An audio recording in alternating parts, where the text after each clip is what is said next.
नहीं हो पाएगा। जैसा कि आप जानते हैं कि भारत ने पिछले आतंकवाद के विरुद्ध ऑपरेशन सिंदूर की शुरुआत की थी और सफलतापूर्वक पाकिस्तान में मौजूद आतंकवादियों के ठिकानों पर प्रहार किया और बड़ी संख्या में आतंकवादियों का सफाया करने में कामयाबी हासिल की। साथियों, भारतीय सेनाओं ने एक कुशल डॉक्टर और सर्जन की तरह काम किया है। मैं फिर से इस बात को दोहराना चाहता हूं, हमारी भारतीय सेनाओं ने एक कुशल डॉक्टर और सर्जन की तरह काम किया है। जैसे एक कुशल सर्जन जहां बीमारी की जड़ मौजूद होती है वहीं अपने औजारों का इस्तेमाल करता है, वैसे ही भारतीय सेनाओं ने भी बड़ी सटीकता के साथ आतंकवाद की जड़ों पर अपने हथियारों का इस्तेमाल किया है।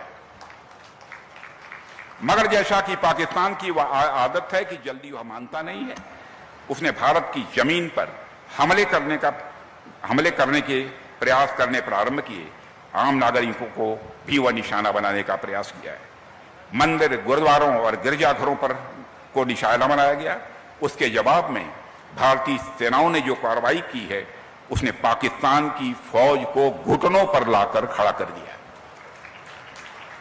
हमारी जवाबी कार्रवाई इस बात का जो हो रही थी, इस बात का पूरा ध्यान रखा गया कि पाकिस्तान के आतंकवादी ठिकानों पर ही प्रहार किया जाए, जहां सिविलियंस रहते हैं वहां पर किसी भी प्रकार का अटैक नहीं होना चाहिए। एक कुशल सर्जन की भांति भारतीय सेनाओं ने ऑपरेशन किया है और इसके लिए मैं उन्हें बहुत बहुत बधाई देता हूं और उनका मैं समझता हूं तालियां बजाकर सेना के जवानों का अभिनंदन किया जाना चाहिए। साथियों, यह आप सब ने महसूस किया होगा कि सैनिक और डॉक्टर दोनों के काम और प्रतिबद्धता में काफी समानताएं हैं। दोनों ही आम नागरिक की रक्षा करते हैं। एक स्वास्थ्य की रक्षा करता है और दूसरा राष्ट्र की रक्षा करता है।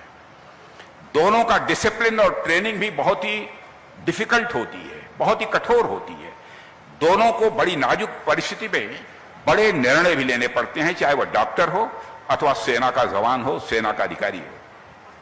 दोनों ही किसी भी इमरजेंसी के लिए हमेशा तैयार रहते हैं, चाहे वह डॉक्टर हो अथवा सेना का अधिकारी और जवान हो। इस देश की जनता ने भी हाल में भारतीय सेनाओं के पराक्रम ऑपरेशन सिंदूर के दौरान देखा है, तो हमारे डॉक्टर्स और सर्जन्स का साहस और उनकी प्रतिबद्धता को पूरे देश ने कोविड महामारी के दौरान भी देखा है। सैनिकों की भांति हमारे डॉक्टर्स भी अपनी ड्यूटी, अपने साहस और देश व समाज की सेवा के लिए जाने जाते हैं और सम्मान पाते हैं। Doctor K. N.. सिंह के बारे में मैं कह सकता हूं, ऐसे ही डॉक्टर थे जो सैनिक भाव से काम करते थे और कोविड के दौरान ही उनका निधन हुआ था।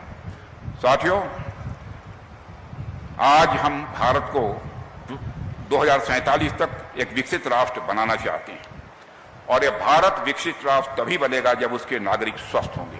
यह हम सबकी मान्यता है।